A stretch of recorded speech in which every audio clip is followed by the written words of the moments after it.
கர்த்தர் நம்மை ஆசீர்வதிக்கிறவர், நம்முடைய கஷ்டங்களை மாற்றுகிறவர், நம்முடைய கவலைகளை மாற்றுகிறவர்.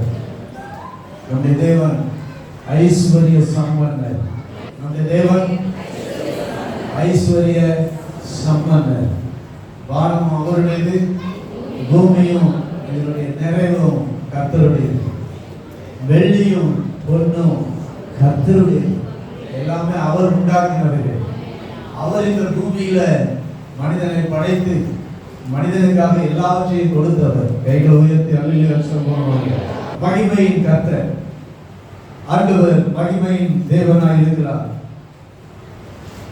மகிமை என்று சொல்லும் பொழுது பல அர்த்தப்படுகிறது. மகிமை என்று சொல்லும் பொழுது நான் வருஷத்தின் ஆரம்பத்தில் மகிமை என்பதை ஒரு வெளிச்சத்தை ஒப்பாயிருக்கிறதை நான் உங்களுக்கு பேசினேன். அல்லேலூயா. மகிமை என்பது எதை வெளிப்படுத்துகிறது? ஆண்டவருடைய வெளிச்சத்தை, அந்த நித்திய வெளிச்சத்தை அந்த மகிமை காண்பிக்கிறது என்று. அந்த மகிமை என்பது ஆண்டவருடைய பரிசுத்தத்தை அது காண்பிக்கிறது. அல்லேலூயா. ஆண்டவருடைய மகிமை என்பது அவருடைய பூரண அழகை காண்பிக்கிறது. அல்லேலூயா. ஆண்டவருடைய மகிமை என்பது அவருடைய வல்லமையை நமக்கு காண்பிக்கிறது, அந்த மகத்துவத்தை காண்பிக்கிறது. ஆண்டவருடைய மகிமை என்பது இந்த நாள்ல ஐஸ்வர்யத்தை காண்பிக்கிறது. கைகளை உயர்த்தி அல்லேலூயா சொல்லுவோம். அல்லேலூயா. கர்த்தருக்கு ஸ்தோத்திரம். ஆண்டவருடைய மகிமை என்பது ஆண்டவருடைய ஐஸ்வர்யத்தை காண்பிக்கிறது. ஒரு மகிமை என்பது அவருடைய ஐஸ்வர்யம். அவர் ஐஸ்வர்ய சம்பன்னராக இருக்கிறார். அல்லேலூயா. அவர் ஐஸ்வர்ய சம்பன்னராக இருக்கிறார். கர்த்தருக்கு ஸ்தோத்திரம் உண்டாவதாக. அந்த உலகத்தில் ஒரு மனிதனுக்கு ஐஸ்வர்யம் இருந்தா அவனுக்கு ஒரு மகிமையை மக்கள் கொடுக்கிறாங்க. ஐஸ்வர்யம் இருக்கும்போது அதுல என்ன இருக்குது? மனிதர்களுக்கு ஒரு மகிமை காணப்படுகிறது. கர்த்தருக்கு ஸ்தோத்திரம். ஐஸ்வர்யம் இருந்தா என்ன இருக்குன்னு அர்த்தம்? மகிமை இருக்கிறது என்ற அர்த்தம். கர்த்தருக்கு மகிமை உண்டாவதாக. நம்முடைய தேவன் ஐஸ்வர்ய சம்பன்னர். அவருக்கு மகிமை இருக்கிறது. மகிமை அவருடையது. இந்த உலகத்துல ஐஸ்வர்யத்தை மகிமை என்று வேதத்துல சில இடங்கள்ல நாம பார்க்கிறோம். எஸ்தரின் புத்தகம் 1வது அதிகாரம் 4வது வசனம் இப்படி சொல்கிறது. எஸ்தரின் புத்தகம் 1வது அதிகாரம் 4வது வசனம். அவன் தன் ராஜ்யத்தின் மகிமையான ஐஸ்வர்யத்தையும் தன் மகத்துவத்தின் சிறந்த பிரதாபத்தையும் அநேக நாளாகிய 180 நாளளவும் விளங்க செய்து கொண்டு இருந்தான். கர்த்தருக்கு ஸ்தோத்திரம் உண்டாவதாக. மேதியா பெர்சியாவினுடைய ராஜாவாக 127 நாடுகளை அந்த நாட்கள்ல அரசாட்சி செய்த நம்முடைய இந்தியா முதல், இந்து தேசமாகிய இந்தியா முதல் எத்தியோப்பியா வரைக்கும், ஐரோப்பா கண்டம் வரைக்கும் உள்ள 127 நாடுகளை அரசாட்சி செய்த அகாஸ்வேரு என்கிற ராஜா, அவன் தன்னுடைய ராஜ்யபாரத்தினுடைய 3வது வருஷத்துல தன்னுடைய எல்லா நாடுகளில் இருந்த பிரபுக்கள் ஊழியக்காரர்களுக்கு விருந்து பண்ணினான். இந்த விருந்து 6 மாதம் வரைக்கும் தன்னுடைய ராஜ்யத்தினுடைய மகிமையான ஐஸ்வர்யத்தை அவன் விளங்க செய்து கொண்டு இருந்தான். அவனுக்கு ஐஸ்வர்யம் இருக்கிறது என்பதை, அந்த மகிமையான ஐஸ்வர்யத்தை அவன் 180 நாளளவும் எல்லாருக்கும் விருந்து வச்சு, நான் தான் எனக்கு தான் ஐஸ்வர்யம் இருக்குது என்கிறத அவன் விளங்க பண்ணி கொண்டிருந்தான்.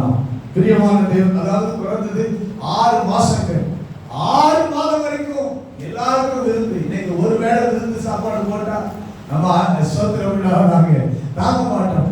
ஆனா 6 மாதம் வரைக்கும் அவன் தன்னுடைய ஐஸ்வர்யம் இருக்கிறது என்பதை அவன் காண்பித்தான். கர்த்தருக்கு மகிமை உண்டாவதாக. அதற்கு பிறகு 5வது வருஷத்துல 6 மாதத்துக்கு பிறகு 7 நாள் எல்லாருக்கும் விருந்து. கர்த்தருக்கு ஸ்தோத்திரம். பெரியோர் முதல் சிறியோர் வரைக்கும், சம எல்லாருக்கும் ராஜ அரண்மனையினுடைய அந்த சிங்கார தோட்டத்துல 7 நாள் விருந்து செய்தான் என்று எழுதியிருக்கிறது. கர்த்தருக்கு ஸ்தோத்திரம் உண்டாவதாக. அல்லேலூயா. ஒரு மனிதனுக்கு ஐஸ்வர்யம் இருந்தால் என்ன பண்றான்? என்ன செய்யறான்? அந்த ஐஸ்வர்யத்தை, அந்த மகிமையை காண்பிக்கிறான். எனக்கு இப்படிப்பட்ட ஐஸ்வர்ய மகிமை இருக்கிறது என்பதை அவர் ராஜா காண்பிக்கிறதை நாம பார்க்கிறோம். எஸ்தர் 5வது அதிகாரம் 11வது வசனத்துல நாம பார்க்கிறோம். தன் ஐஸ்வர்யத்தின் மகிமையையும் ஐஸ்வர்யத்தினுடைய மகிமையை இன்னொரு மனிதன் காண்பிக்கிறான். ஆமான் அந்த ராஜாவினுடைய அரண்மனையில இருந்ததான ஆமான் ஒரு பிரபு. அந்த ஆமான் தன்னுடைய ஐஸ்வர்யத்தினுடைய மகிமையை, ராஜா தன்னை உயர்த்தின எல்லாவற்றையும் தன்னுடைய வீட்டில் வந்து அவன் விவரித்து சொல்லுகிறான். எனக்கு என்ன இருக்கு? ஐஸ்வர்யத்தின் மகிமை இருக்கிறது. தேவ ஜனங்களை அழிப்பதற்காக அவன் ஸ்தோத்திரம் உண்டாவதாக சதி திட்டம் தீட்டி ராஜாவுக்கு ஸ்தோத்திரம் உண்டாவதாக எதை எண்ணி கொடுத்தான்? கர்த்தருக்கு ஸ்தோத்திரம் உண்டாவதாக. 3வது அதிகாரத்துல 9வது வசனத்துல சொல்லுகிறார், ராஜாவுக்கு சம்மதியானால் அவர்கள் அழிக்க வேண்டும் என்று எழுதி அனுப்ப வேண்டியது. அப்பொழுது நான் ராஜாவின் கஜானாவில் கொண்டு வந்து செலுத்த 10,000 தாலந்து வெள்ளிய எண்ணி காரியக்காரர் கையில நான் கொடுப்பேன் அப்படின்னா 10,000 தாலந்து வெள்ளிய நான் இந்த காரியத்துக்காக நான் கொடுப்பேன் அப்படிங்கிறான். அதுதான் அவனுடைய செல்வாக்கு, அவனுடைய ஐஸ்வர்யம், அவனுடைய மகிமை. சொந்தம் ஐஸ்வர்யத்தின் மகிமை, ஐஸ்வர்யத்தின் மகிமை. அப்போ ஐஸ்வர்யம் என்பது எதை காண்பிக்கிறது? மகிமையை காட்டுகிறது. ஒரு மனிதன் ஐஸ்வர்யம் உள்ளவராக இருந்தால் அவன் மகிமை உள்ளவனாக இருக்கிறான் என்று அர்த்தப்படுகிறது. கர்த்தருக்கு ஸ்தோத்திரம். உலகத்துல ஒரு ராஜாவுக்கு மகிமையை ஆண்டவர் கொடுப்பார் என்றால், ஒரு ஆமானுக்கு ஒரு ஐஸ்வர்யத்தின் மகிமையை கொடுப்பார் என்றால், அகாஸ்வேரு ராஜாவுக்கு ஐஸ்வர்யம் என்கிற மகிமையை கொடுப்பார் என்றால், தேவனுடைய பிள்ளைகளாகிய நமக்கும் அவர் ஐஸ்வர்யத்தின் மகிமையை கொடுக்கிறவராகவே இருக்கிறார். அல்லேலூயா சொல்வோமாக. அவர் நமக்கு அவருடைய பிள்ளைகள், நம்முடைய அப்பா ஸ்தோத்திரம் உண்டாவதாக ஐஸ்வர்ய சம்பன்னன். அல்லேலூயா. அவருடைய பிள்ளைகள் நாம் அவருடைய பிள்ளைகளுக்கு அவர் ஐஸ்வர்யத்தை கொடுக்கிறவராக இருக்கிறார். நம்மை ஆசீர்வாதமாக ஆக்குகிறவராக இருக்கிறார். கர்த்தருடைய நாமம் மகிமைப்படுவதாக. ஹல்லேலூயா, ஹல்லேலூயா. கர்த்தருக்கு ஸ்தோத்திரம். கர்த்தருடைய நாமம் மகிமைப்படுவதாக. சங்கீதம் 112வது சங்கீதத்துல 2வது வசனம் சொல்லுகிறது, செம்மையானவர்களின் வம்சம் ஆசீர்வதிக்கப்படும், ஆஸ்தியும் ஐஸ்வர்யமும் அவன் வீட்டில் இருக்கும். எல்லாரும் சொல்லுவோமாக. நம்முடைய வீட்டுல ஆஸ்தியும் ஐஸ்வர்யமும் வீட்டில் இருக்கும். எல்லாரும் சொல்லுவோமா? எல்லாரும் சொல்லுவோம். எல்லா வாய்ப்பு சொல்லுங்க. ஆஸ்தியும் ஐஸ்வர்யமும் வீட்டுல, எங்க வீட்டுல இருக்கும். கர்த்தருக்கு ஸ்தோத்திரம். செம்மையானவர்களுடைய வம்சம், என்ன சிரிக்கிறீங்க? செம்மையானவர்களுடைய வம்சம் ஆசீர்வதிக்கப்படும், ஆஸ்தியும் ஐஸ்வர்யமும் அவன் வீட்டுல இருக்கும். ஆமென் சொல்லுங்களேன்.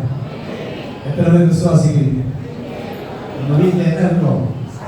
ஆஸ்தியும் ஐஸ்வர்யமும் நம்ம வீட்டுல இருக்கும். கர்த்தருக்கு ஸ்தோத்திரம் உண்டாவதாக. ஆண்டவர் நம்மை ஆசீர்வதிக்கிறவராக இருக்கிறார். ஆபிரகாமை ஆண்டவர் ஆசீர்வதித்தார்.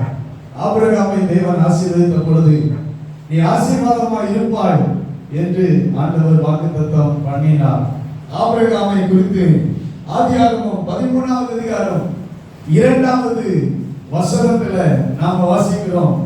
ஆதியாகமத்தின் புத்தகம் 13வது அதிகாரம், ஆதியாகமம் 13:2.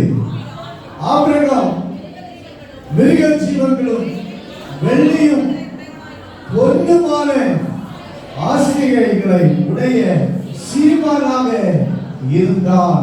ஆபிரகாம் கர்த்தருக்கு ஸ்தோத்திரம். வெள்ளியும் பொன்னுமான ஆஸ்திகளை உடைய சீமானாக இருந்தார். ஆண்டவர் ஆபிரகாமை அழைத்தார்,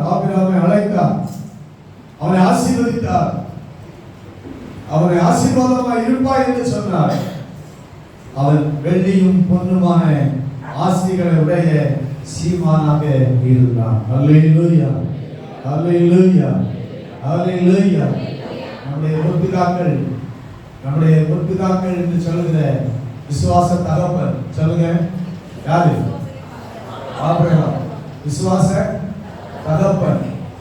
நான் சொன்ன முதல்ல நம்முடைய பரலோக தகப்பன் ஐஸ்வர்ய சம்பந்தராய் இருக்கிறார். கைகளை உயர்த்தி ஆமென் சொல்லுவோம்.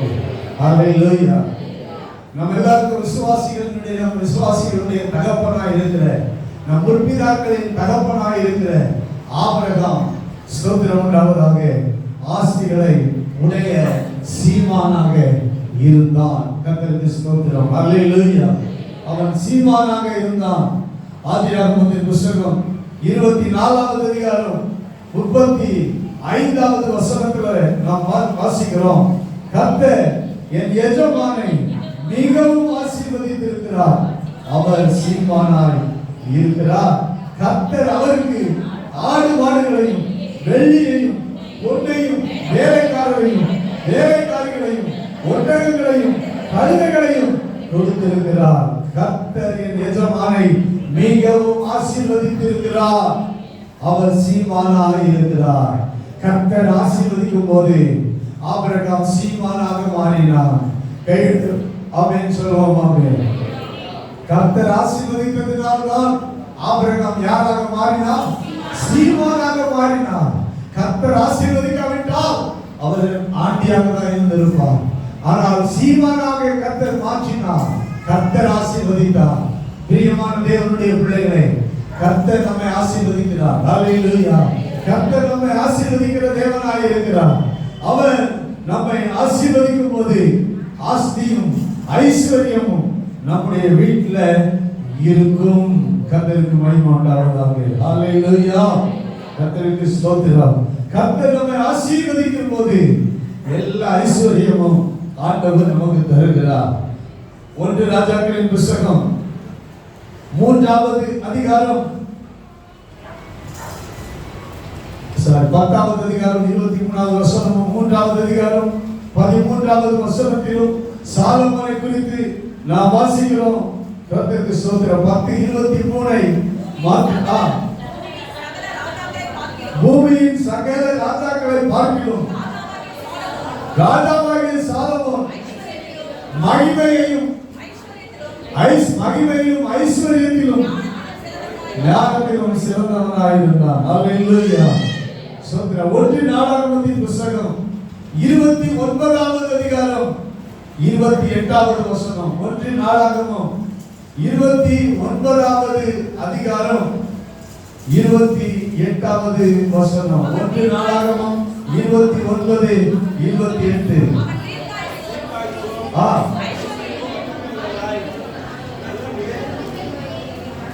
கவனிங்கள். அவன் தீர்க்காயுசும் ஐஸ்வர்யமும் மகிமையும் உள்ளவனாய்.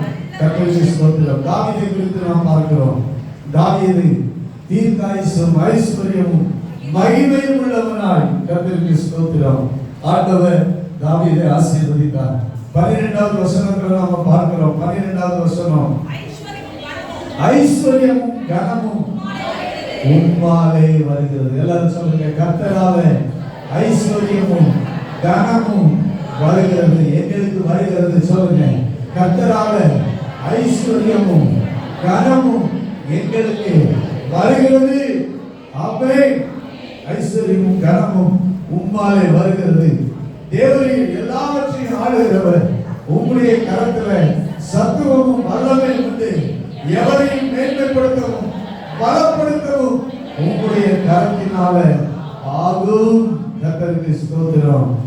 எல்லாம் உமது கரத்திலிருந்து வருகிறது. ஆண்டவரிடத்திலிருந்து நமக்கு வருகிறது.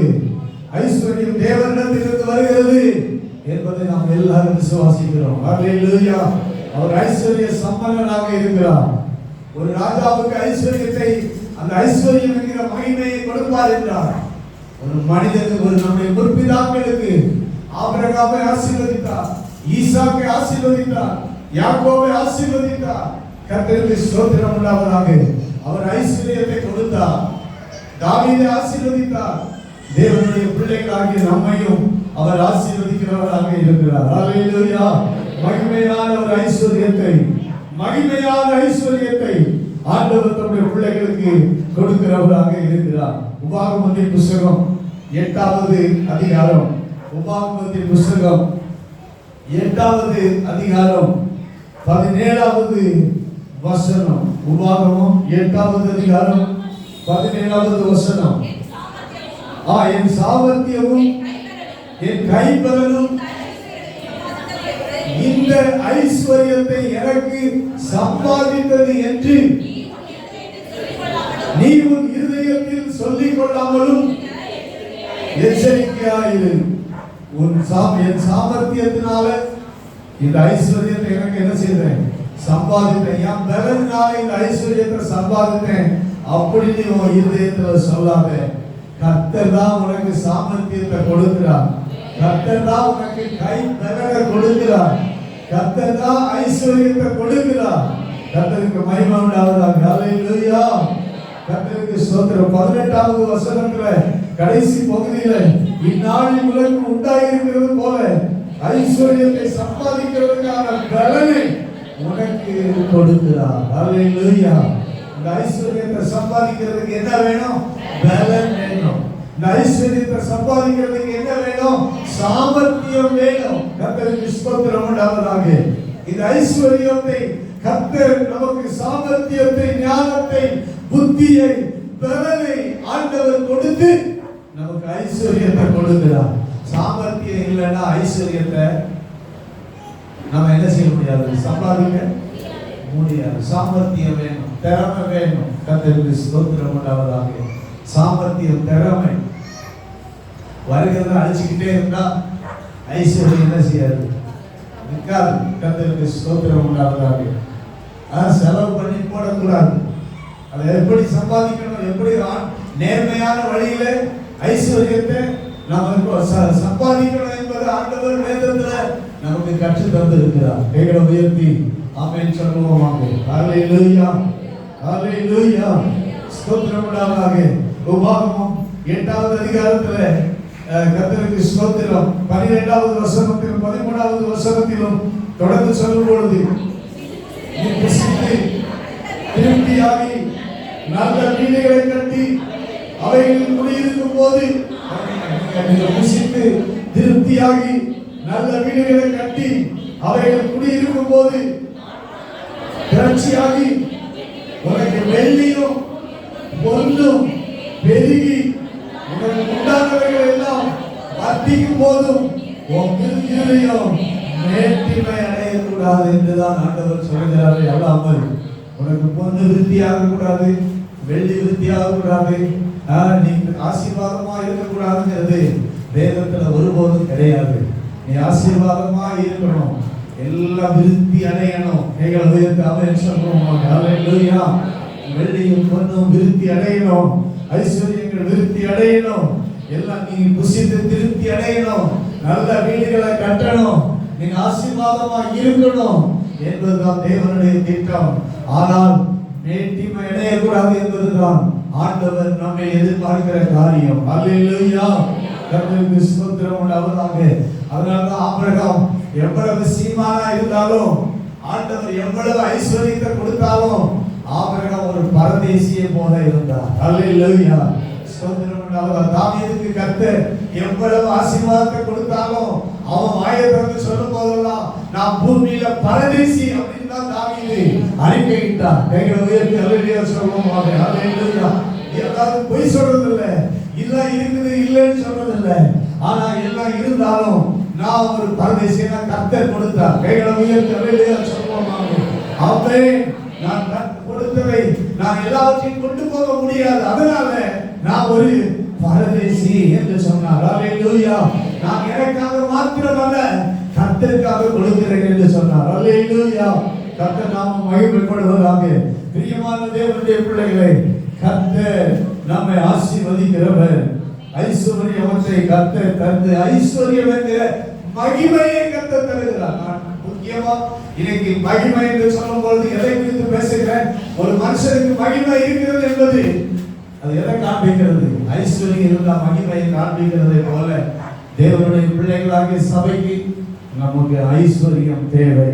அல்லேலூயா, கர்த்தருக்கு ஸ்தோத்திரம். உபாகமம் 15வது அதிகாரத்துல கர்த்தருக்கு ஸ்தோத்திரம் உண்டாவதாக. 15வது அதிகாரம் 5வது வசனத்தில் இருந்து வாசிக்கும் பொழுது, உன் தேவனாகிய கர்த்தர் உனக்கு சுதந்திரிக்கும்படி கொடுக்கும் தேசத்தில் உன்னை மேன்மேலும் ஆசீர்வதிப்பார். நீ கர்த்தர் உனக்கு சொன்னபடி உன்னை ஆசீர்வதிப்பதினால் நீ அநேகம் சாதிகளுக்கு கடன் கொடுப்பாய், நீயோ கடன் வாங்குவதில்லை. நீ அநேகம் சாதிகளை ஆளுவாய், உன்னையோ அவர்கள் ஆளுவது இல்லை. கர்த்தருக்கு மகிமை உண்டாவதாக. ஆண்டவர் ஆசீர்வதிப்பதனால அநேகருக்கு கொடுக்கக்கூடிய நிலைமையில கர்த்தர் உங்களை ஆசீர்வதிக்கிறவராக இருக்கிறார். ஆமென் சொல்வோமாக. அல்லேலூயா, ஸ்தோத்திரம். கர்த்தர் உங்களை மென்மேலும் ஆசீர்வதிக்கும் போது நீங்கள் வாங்குகிறவர்களாய் அல்ல, கொடுக்கக்கூடியவர்களாக கர்த்தர் உங்களை மாற்றுவார். கடன் கொடுக்கக்கூடியவர்களாக மாற்றுவார். அல்லேலூயா, கர்த்தருக்கு ஸ்தோத்திரம் உண்டாவதாக. ஆமென், ஸ்தோத்திரம். 10வது வசனம் சொல்லுங்க. 10, 11 வசனம். தாராளமாய் கொடுப்பாயாக. கர்த்தர் உன்னை ஆசீர்வதிப்பதினால் உன் சகோதரர்களுக்கு உன் குடும்பத்தை சேர்ந்தவர்கள் ஏழையா இருந்தால், எளியவர்களா இருந்தால், இல்லாதவர்களா இருந்தால் அவர்களுக்கு நீ தாராளமாய் கொடுப்பாயாக. அவருக்கு கொடுக்கும் போது உன் இதயம் ஒரு நாள் விசாரப்படாது இருப்பதாக. அதிகம் கொடுக்க வேண்டியது இருக்குதே அப்படின்னு என்ன செய்யக்கூடாது? விசனம் வரக்கூடாது, வசனம் படக்கூடாது. அது நிமித்தமாக உன் தேவனாகிய கர்த்தர் உன்னுடைய எல்லா கிரியைகளிலும், நீ கையிட்டு செய்யும் எல்லா காரியங்களிலும் உன்னை ஆசீர்வதிப்பார். இன்னும் கர்த்தர் உன்னை ஆசீர்வதிப்பார். கொடுத்தது எதற்காக? கர்த்தர் உன்னை கொடுக்க வைக்கிறார். கைகளை உயர்த்தி ஆமென் சொல்வோமாக. அல்லேலூயா, ஆமென். ஆண்டவர் நம்மை ஐஸ்வர்யவான் ஆக்குகிறார் என்றால் நம்ம ஐஸ்வர்யத்தை சேர்த்து வைக்கிறதுக்கு இல்ல, அதை இன்னும் மற்றவர்களுக்கு உபயோகமாக்குவதற்காக.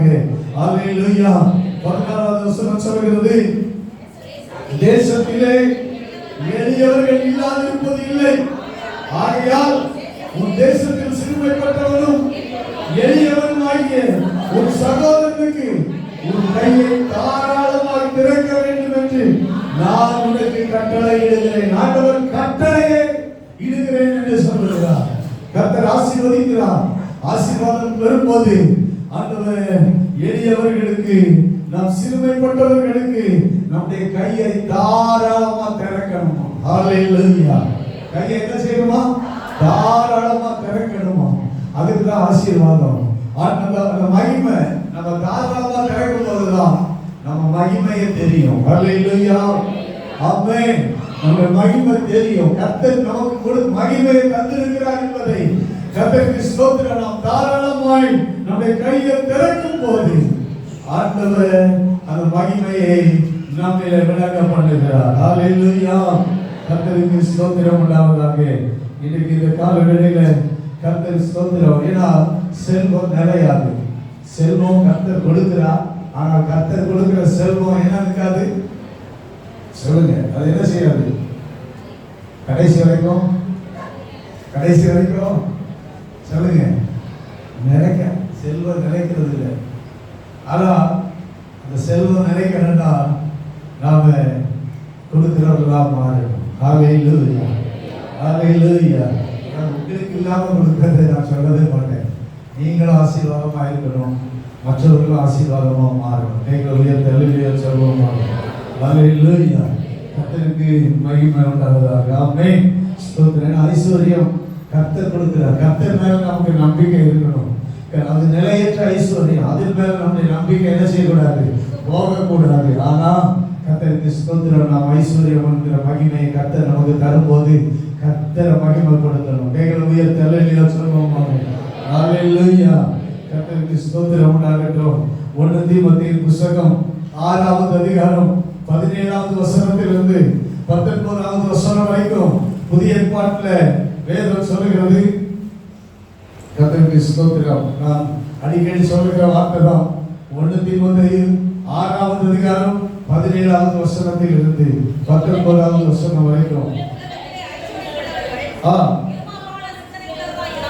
இருமாப்பான சிந்தையுள்ளவர்களாய் இராமல் இருமாப்பான சிந்தை என்றால் அகந்தை, மேட்டிமை, கொடுக்கிறதுக்கு மனமின்மை.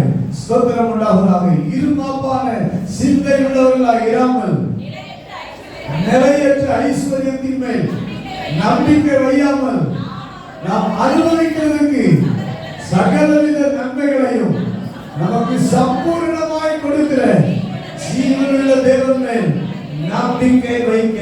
கர்த்தருக்கு ஸ்தோத்திரம். ஆண்டவருக்கு உலகத்துல அவர் நமக்கு ஐஸ்வர்யத்தை கொடுக்கிறார். இந்த ஐஸ்வர்யம் ஸ்தோத்திரம் நாம் சகலவித நன்மைகளை அனுபவிக்க. ஹல்லேலூயா. அனுபவிக்க. அடுத்து நன்மை செய்ய, நற்கிரியைகளில் ஐஸ்வர்யவான்களாய் இருக்க, தாராளமாய் கொடுக்கிறவர்களாய் இருக்க, உதார குணம் உள்ளவர்களாய் இருக்க. கைகளை உயர்த்தி ஆமென் சொல்லுவோமாக. ஹல்லேலூயா. ஸ்தோத்திரம். இனி வரும் காலம் இருக்கிறது, பரலோகம் இருக்கிறது, நித்திய ஜீவன் இருக்கிறது. அந்த நித்திய ஜீவனை பற்றி கொள்ளும்படி வரும் காலத்துக்காக நாம் நல்ல பொக்கிஷத்தை வைக்க, நல்ல ஆதாரத்தை பொக்கிஷமாக வைக்க, அதாவது ஸ்தோத்திரம் நாம் கொடுக்கும் போது அது நல்ல பொக்கிஷத்தை பரலோகத்தில் சேர்த்து வைக்கிறவர்களாக இருக்கிறோம். ஹல்லேலூயா. அவர்களுக்கு கட்டளையிடு என்று சொல்லுகிறார். என்ன செய்யணுமா? ஆண்டவர் கட்டளை கொடுத்தா அப்படி ஊழியக்காரனை பார்த்து ஊழியக்காரன் சொல்லுகிறான், நீ கட்டளையிடு. கர்த்தருக்கு ஸ்தோத்திரம் உண்டாவதாக. ஹல்லேலூயா. ஆமென். நீ கட்டளையிடு. ஆண்டவருடைய பிள்ளைகள் நாம் கர்த்தர் நம்மை இந்த பூமியில சகலவித நன்மைகளையும் அனுபவிக்கிறதுக்கு அவர் சம்பூர்ணமாய் நமக்கு கொடுக்கிறவராக இருக்கிறார். ஹல்லேலூயா. ஆமென். ஸ்தோத்திரம். பிலிப்பியருக்கு எழுதுறதான நிருபம், பிலிப்பியருக்கு எழுதுறதான நிருபம் 4வது அதிகாரம் 19வது வசனம். பிலிப்பியர் 4:19. என் தேவன், என் தேவன் தம்முடைய ஐஸ்வர்யத்தின்படி, அவர் ஐஸ்வர்ய சம்பன்னர், அவருடைய ஐஸ்வர்யத்தின்படி, ஹல்லேலூயா, அவருடைய ஐஸ்வர்யத்தின்படி, என் தேவன் தம்முடைய ஐஸ்வர்யத்தின்படி உங்கள் குறைவை எல்லாம் கிறிஸ்து இயேசுவுக்குள் மகிமையிலே நிறைவாக்குவார். அவருடைய ஐஸ்வர்யம் உங்கள் குறைவுகளை நிறைவாக்குகிற ஐஸ்வர்யமாக இருக்கிறது. கைகளை தட்டி ஆண்டவரை மகிமை கொடுத்துவாங்க. அவருடைய ஐஸ்வர்யம் உங்கள் குறைவுகளை எல்லாம் நிறைவாக்கும். அந்த குறைவெல்லாம் என்ன செய்யும்? நிறைவாக்கும். அவர் நிறைவாக்குவார். அவருடைய ஐஸ்வர்யத்தின்படி உங்கள் குறைவை எல்லாம் நிறைவாக்குவார். ஸ்தோத்திரம் உண்டாவதாக. கிறிஸ்து இயேசுவுக்குள்ள அவர் நிறைவாக்குவார். நாம் கிறிஸ்து இயேசுவுக்குள்ள இருக்கும்போது அந்த குறைவெல்லாம் நிறைவாகிறது. ஹல்லேலூயா. நாம் யாருக்குள்ள இருக்கிறோம்? கிறிஸ்து இயேசுவுக்குள்ள இருக்கிறோம். தேவன் ஐஸ்வர்யத்தை வைத்திருக்கிறார். அந்த ஐஸ்வர்யம் கிறிஸ்துவுக்குள்ள இருக்கிறது. அந்த கிறிஸ்துவுக்குள்ள நம்முடைய குறைவுகளை நிறைவாகிறது. அவர் நிறைவாக்குகிறார். அவருடைய ஐஸ்வர்யத்தின்படி கிறிஸ்துவுக்குள்ள வாழ்கிறவர்கள் நிச்சயமாக குறைவில்லாமல் கர்த்தர் நம்மை நிறைவாக்குகிறவராக இருக்கிறார். நிறைவான ஆசீர்வாதத்தை, நிறைவான பலனை, நிறைவான நன்மைகளை கிறிஸ்துவுக்குள்ள நாம் அனுபவிக்கிறவர்களாக கர்த்தர் நம்மை மாற்றுகிறார். எத்தனை பேர் ஆமென்? ஹல்லேலூயா. ஹல்லேலூயா. ஹல்லேலூயா. கர்த்தருக்கு ஸ்தோத்திரம். நாம் கிறிஸ்துவுக்குள்ள இருக்க வேண்டும். புதிய ஏற்பாட்டில் நாம் கிறிஸ்துவுக்குள்ள இருந்தால் அவருடைய சுதந்திரவாளிகள், அவருடைய பிள்ளைகள், அவருடைய சுதந்திரம் நம்முடையதாக இருக்கிறது. நாம் சுதந்திரத்தை பெற்றுக் கொள்வதற்கு அழைக்கப்பட்டிருக்கிறோம். அந்த சுதந்திரம் நமக்கு உரியது. கிறிஸ்துவின் சுதந்திரம், கிறிஸ்துவினுடைய ஐஸ்வர்யம் நமக்கும் உரியது. ஹல்லேலூயா, ஹல்லேலூயா, ஹல்லேலூயா. ஆமென். புதிய ஏற்பாட்டில் எபேசிய நிருபத்திலையும் கொலோசிய நிருபத்திலையும் கர்த்தருக்கு ஸ்தோத்திரம். எபேசியர் 1வது அதிகாரம் 18வது வசனத்தில் பழைய ஏற்பாட்டில் சொன்னேன், புதிய ஏற்பாட்டில் வருகிறேன். எபேசியர் 1வது அதிகாரம் 18வது வசனத்தில் நம்ம அழைக்கிறதுனால நமக்கு உண்டாயிருக்கிற நம்பிக்கை என்னதென்றும் பரிசுத்தவான்களிடத்தில் நமக்கு உண்டாயிருக்கிற சுதந்திரத்தினுடைய மகிமையின் ஐஸ்வர்யம் இன்னது என்றும், நமக்கு மகிமையின் பூமியின் ஐஸ்வர்யம் மாத்திரமல்ல, மகிமையின் ஐஸ்வர்யம் இன்னது என்றும் நாம் அறிந்து கொள்ள நம்முடைய பிரகாசமுள்ள மனக்கண்களை கர்த்தர் நமக்கு தருவாராக. ஹல்லேலூயா, ஹல்லேலூயா, ஹல்லேலூயா. ஆமென். நம்முடைய மனக்கண்கள் பிரகாசமடையும் போதுதான் நமக்கு தெரியும் நமக்கு மகிமையின் ஐஸ்வர்யம் இருக்கிறது. ஹல்லேலூயா. நமக்கு ஒரு மகிமை சுதந்திரம் இருக்கிறது. நமக்கு ஒரு சுதந்திரத்தினுடைய மகிமையின் ஐஸ்வர்யம் இருக்கிறது என்பதை நம்முடைய கண்கள் திறக்கப்படுவதாக, பிரகாசம் அடைவதாக. கர்த்தருக்கு ஸ்தோத்திரம். கிறிஸ்துவுக்குள்ள அதை நாம் அடைந்து கொள்வோமாக. ஸ்தோத்திரம். எபேசியர் 3வது அதிகாரம் 8வது வசனத்தை வாசிக்கிறோம். ஸ்தோத்திரம். பரிசுத்தவான்கள் எல்லாரிலும் சிறியவனாகிய நான் கிறிஸ்துவினுடைய அளவற்ற ஐஸ்வர்யத்தை சொல்வோமாக. கிறிஸ்துவினுடைய அளவற்ற ஐஸ்வர்யத்தை தான் இன்றைக்கு பிரஜாதிகளிடத்தில் சுவிசேஷமாக அறிவிக்கிறோம். ஆண்டவர் அளவற்ற ஐஸ்வர்யம் உடையவராக இருக்கிறார். அவர் நமக்கு எல்லா ஐஸ்வர்யத்தையும் அவர் நமக்கு தருகிறார். இந்த கிருபை நமக்கு அளிக்கப்பட்டிருக்கிறது. ஹல்லேலூயா. கிறிஸ்துவுக்குள்ள வரும்போது, கிறிஸ்துவை பின்பற்றும் போது கர்த்தருக்கு ஸ்தோத்திரம் உண்டாவதாக. எல்லாவற்றையும் கர்த்தர் நமக்கு தருவேன் என்று வாக்குத்தத்தம் பண்ணி இருக்கிறார். எத்தனை பேர் ஆமென் சொல்வோமாக? ஹல்லேலூயா. பேதுரு சொன்னா, நான் எல்லாவற்றையும் விட்டு உங்களை பின்பற்றினேனே அப்படி சொன்ன போது ஆண்டவர் சொன்னார், 100 அட்டனையாக சொல்லுவோம். அப்படின்னா என்ன அர்த்தம்? உனக்கு எந்த குறைவும் இல்லாம நிறைவான, கர்த்தருக்கு ஸ்தோத்திரம் உண்டாவதாக. ஹல்லேலூயா. நிறைவான ஸ்தோத்திரம் உண்டாவதாக. பூரணமான முழுமையான ஆண்டவர் ஆசீர்வாதத்தை, அந்த ஐஸ்வர்யத்தை அவர் நம்முடைய பிள்ளைகளுக்கு கொடுக்கிறார். கைகளை உயர்த்தி அல்லேலூயா சொல்வோமாக. அல்லேலூயா. கர்த்தருக்கு ஸ்தோத்திரம். அதே எபேசியர் 3வது அதிகாரம் 19வது வசனம் சொல்கிறது, அன்பை அறிந்து கொள்ள வல்லவர்களாகவும் தேவனுடைய சகல பரிபூரணத்தாலும் நிறையப்படவும் அவர் தமது மகிமையினுடைய ஐஸ்வர்யத்தின்படியே உங்களுக்கு அனுக்கிரகம் பண்ண வேண்டும் என்று வேண்டிக் கொள்கிறேன். அல்லேலூயா. மகிமையின் ஐஸ்வர்யத்தின்படியே நம்முடைய ஆண்டவர் ஐஸ்வர்யம் சம்பன்னராய் இருக்கிறார்.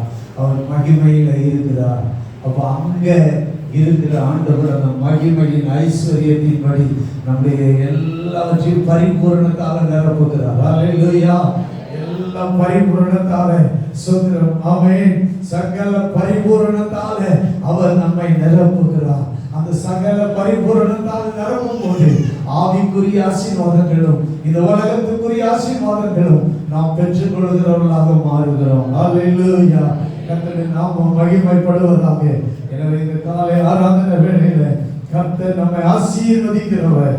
கொலோசியர் நிருபம் 1வது அதிகாரம் 27வது வசனம். கொலோசியர் 1:27. இந்த ரகசியத்தில் உள்ள மகிமையின் ஐஸ்வர்யம் இன்னது என்று தேவன் தம்முடைய பரிசுத்தவான்களுக்கு தெரியப்படுத்த சித்தமானார். மகிமையின் ஐஸ்வர்யம் இன்னது என்பது நாம் விளங்கிக் கொள்ள வேண்டும் என்று ஆண்டவர் எதிர்பார்க்கிறார். அல்லேலூயா. மகிமையின் ஐஸ்வர்யம் இன்னது என்று கர்த்தருக்கு ஸ்தோத்திரம். தம்முடைய பரிசுத்தவான்களுக்கு தெரியப்படுத்த சித்தமானார்.